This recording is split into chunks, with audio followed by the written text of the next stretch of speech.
السلام علیکم ورحمۃ اللہ وبرکاتہ۔ الحمد للہ رب العالمین والصلاة والسلام علی سید المرسلین، اما بعد، قال اللہ تعالی فی کلامہ المجید، فاعوذ باللہ من الشیطان الرجیم، بسم اللہ الرحمن الرحیم۔ وَإِذْ أَخَذَ رَبُّكَ مِنْ بَنِي آدَمَ مِنْ ظُهُورِهِمْ وَذُرِّيَّتَهُمْ وَأَشْهَدَهُمْ عَلَىٰ أَنفُسِهِمْ أَلَسْتُ بِرَبِّكُمْ قَالُوا بَلَىٰ شَهِدْنَا أَن تَقُولُوا يَوْمَ الْقِيَامَةِ إِنَّا كُنَّا عَنْ هَٰذَا غَافِلِينَ رَبِّ اشْرَحْ لِي صَدْرِي وَيَسِّرْ لِي أَمْرِي وَاحْلُلْ عُقْدَةً مِّن لِّسَانِي يَفْقَهُوا قَوْلِي اللهم رب زدني علما ورزقني فهما سبحانك لا علم لنا الا ما علمتنا انك انت العليم الحكيم۔ معزز سامعات، آج پھر سے عقیدۃ الطحاویہ کے دروس لے کر پیش خدمت ہوں۔ مؤلف رحمہ اللہ بیان کرتے ہیں، والمیثاق الذی اخذہ اللہ تعالی من آدم وذریتہ حق۔ آدم علیہ السلام اور ان کے اولاد سے اللہ نے جو میثاق، عہد و پیمان لیا، وہ برحق ہے۔ معزز سامعات، اب آئیے ہم جانتے ہیں کہ اللہ رب العالمین نے آدم کے اولاد سے کیا میثاق، کیسا عہد و پیمان لیا۔ جب اللہ تبارک و تعالی نے آدم علیہ السلام کو پیدا کیا تو پھر ان کے پیٹھ پر ہاتھ پھیرا۔ اس سے تا قیامت پیدا ہونے والی پوری انسانی نسل یعنی آدم علیہ السلام کی ذریت ظاہر ہوئی۔ سب کو سامنے رکھ کر اللہ رب العالمین نے اپنی ربوبیت یعنی رب ہونے کی گواہی لی۔ سبھی نے ایک آواز ہو کر کہا کہ ہم گواہی دیتے ہیں کہ آپ ہمارے پالنہار ہیں، خالق ہیں، مالک ہیں، آپ ہی حاکم ہیں، جسے عالم ارواح کا عہد نامہ بھی کہا جاتا ہے۔ اسی کا نقشہ کھینچتے ہوئے اللہ رب العالمین سورہ اعراف 172 نمبر آیت میں ارشاد فرماتے ہیں، وَإِذْ أَخَذَ رَبُّكَ مِنْ بَنِي آدَمَ مِنْ ظُهُورِهِمْ وَذُرِّيَّتَهُمْ وَأَشْهَدَهُمْ عَلَىٰ أَنفُسِهِمْ أَلَسْتُ بِرَبِّكُمْ قَالُوا بَلَىٰ شَهِدْنَا أَن تَقُولُوا يَوْمَ الْقِيَامَةِ إِنَّا كُنَّا عَنْ هَٰذَا غَافِلِينَ۔ جب اللہ نے آدم کے پیٹ سے ان کے اولاد کو نکالا، پھر انہیں ان کی ذات پہ گواہ بنایا اور کہا، کیا میں تم سب کا رب نہیں ہوں؟ آدم کے اولاد نے کہا، کیوں نہیں؟ پھر اللہ نے کہا، میں نے تم سب سے گواہی اس لیے لی تاکہ تم کل قیامت کے دن یہ نہ کہو کہ ہم ان چیزوں سے غافل تھے۔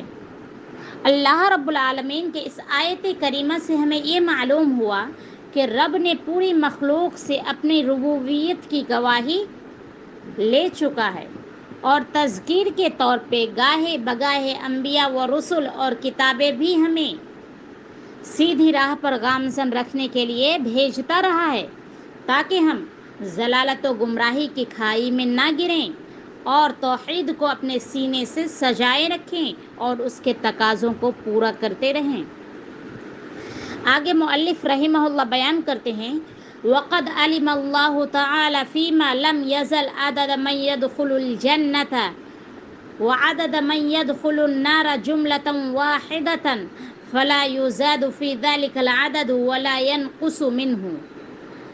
اللہ تعالیٰ کو ہمیشہ سے ان لوگوں کا علم ہے جو جنت میں جائیں گے، اور ان کا بھی جو جہنم میں جائیں گے۔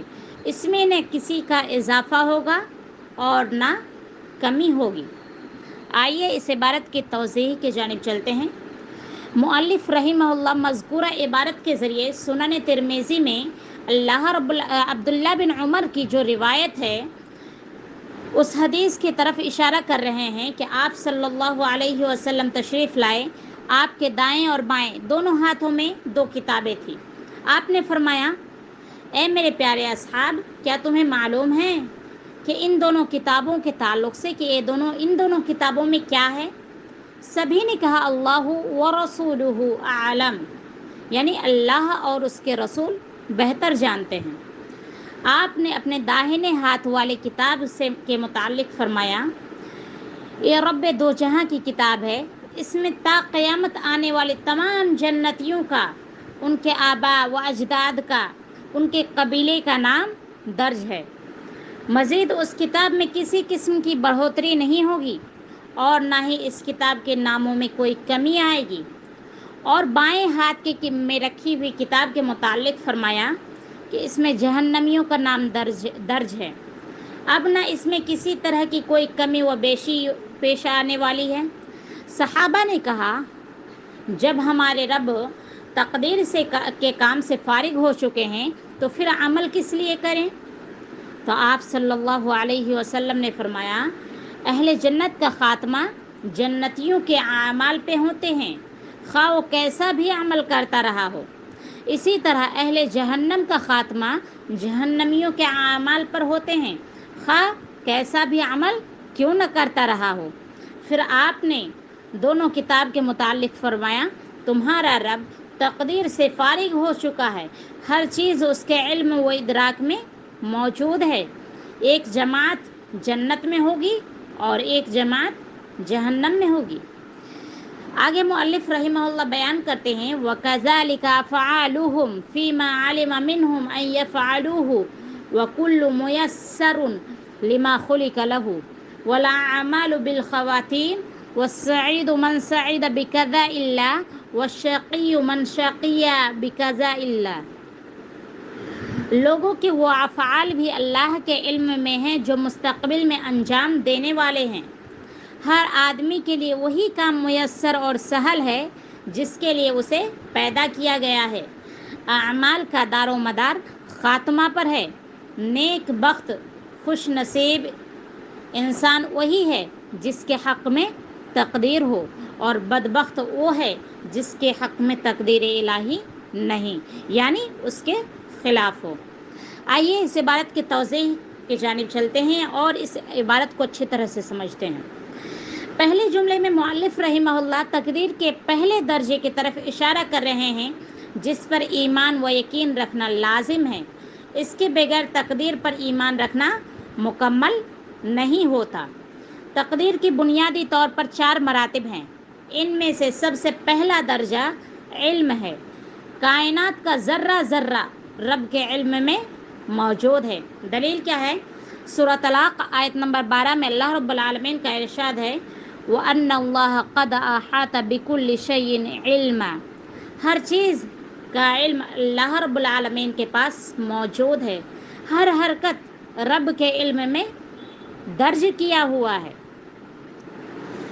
دوسری عبارت میں مؤلف رحمہ اللہ نے اس حدیث کے طرف توجہ مبذول کرانے کی کوشش کی ہے کہ جب آپ صلی اللہ علیہ وسلم نے تقدیر کا مسئلہ بیان کیا تو حضرت عمر رضی اللہ عنہ نے کہا کہ پھر ہم عمل کیوں کریں؟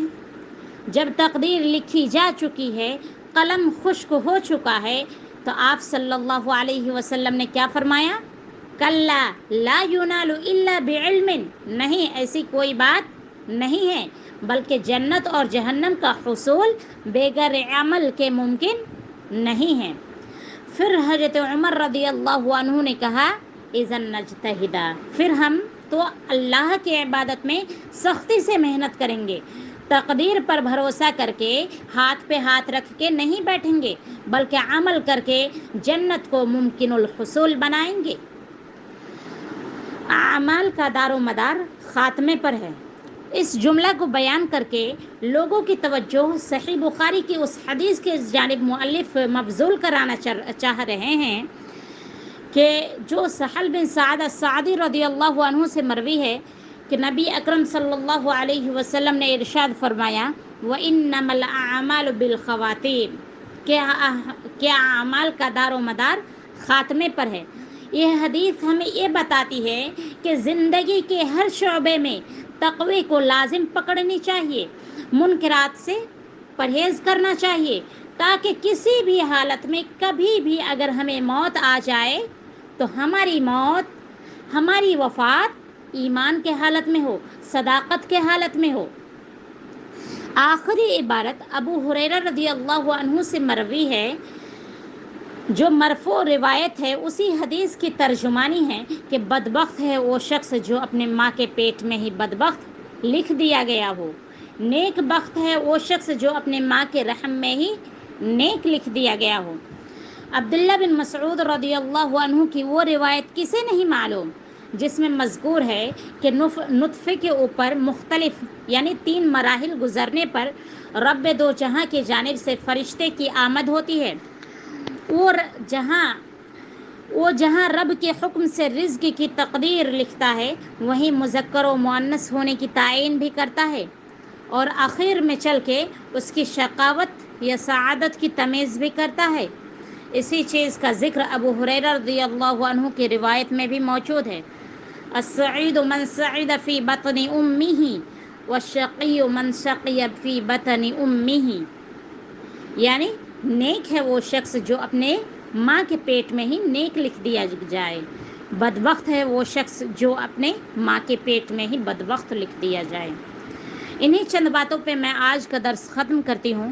اللہ رب العالمین سے دعا کرتی ہوں کہ الہ العالمین تو ہم سب کو حقیقی معنوں میں اہل ایمان بنا، ایمان کے تقاضوں کو پورا کرنے والا بنا، آمین۔